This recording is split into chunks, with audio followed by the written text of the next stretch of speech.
Virus মুক্ত চিংড়ি মাছ চাষ করার জন্য কিভাবে রেণুপোনা সংগ্রহ করে আপনারা দেখেন। আসসালামু আলাইকুম।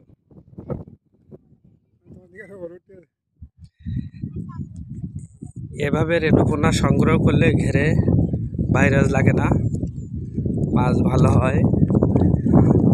কিভাবে ভাইরাস মুক্ত মাছ সংগ্রহ করবেন আপনারা দেখেন। এগুলা চিংড়ি মাছের পোনা।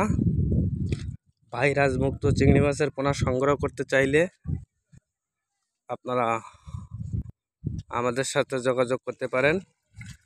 দেখেন কিভাবে ভাইরাস মুক্ত চিংড়ি মাছের পোনা সংগ্রহ করতেছে। এই যে এই মাছ ঘেরে দিলে এই মাছ আর ভাইরাস লাগবে না। আপনারা ভাইরাস মুক্ত চিংড়ি মাছের পোনা সংগ্রহ করতে চাইলে এই ভাইদের সাথে যোগাযোগ করবেন। আপনারা ভাইরাস মুক্ত চিংড়ি মাছের পোনা পেয়ে যাবেন। সরাসরি নদীর থেকে চিংড়ি পোনা সংগ্রহ করতেছে। দেখেন আপনারা, এই মাছে কোনো ভাইরাস হবে না। ভাইরাস মুক্ত চিংড়ি মাছের পোনা সরাসরি নদীর থেকে এরা সংগ্রহ করতেছে। এই পোনায় কোনো ভাইরাস নেই। দেখেন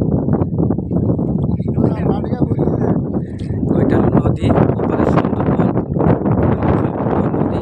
এইখানে মেগা প্রকল্পের কাজের জন্য যে ভেড়িবাঁধ হচ্ছে, সেই ভেড়িবাঁধের অবদান মাটি দেওয়ার জন্যে যে খনন করছেন, সেই খননের গাথা বলি আমরা। সেই গাথার থেকে ওরা রেণুপোনা সংগ্রহ করতেছে ঘেরে ছাড়ার জন্য।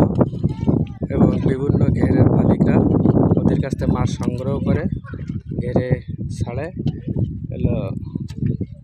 এগুলো একদম ভাইরাস মুক্ত, কোনো ভাইরাস নেই। আপনারা মাছের পোনা সংগ্রহ করতে চাইলে আমার এই দোস্তর সাথে যোগাযোগ করবেন। ইনশাল্লাহ ভাইরাস মুক্ত চিংড়ি মাছের পোনা পাই যাবেন।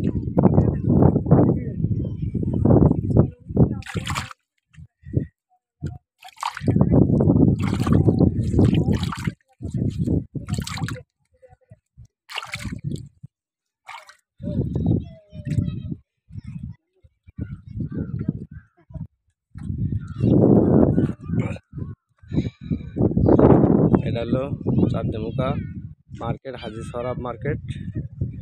এটা হলো চাঁদনিমুখার বাজার। এটা হলো মেগা প্রকল্পের রাস্তা। কত সুন্দর রপ্তা হয়েছে। অবশ্য অনিয়ম করছে অনেক, সেগুলো পরে একদিন তুলে ধরব। আমাদের এলাকায় যোগাযোগ ব্যবস্থা খুবই খারাপ, কাঁচা রাস্তা। বর্ষার মৌসুমে কোনো প্রকার যানবাহন চলে না, পায়ে হেঁটে যাইতে হয় এখান থেকে অনেক জায়গায়। এটা হলো আমাদের গ্রাম।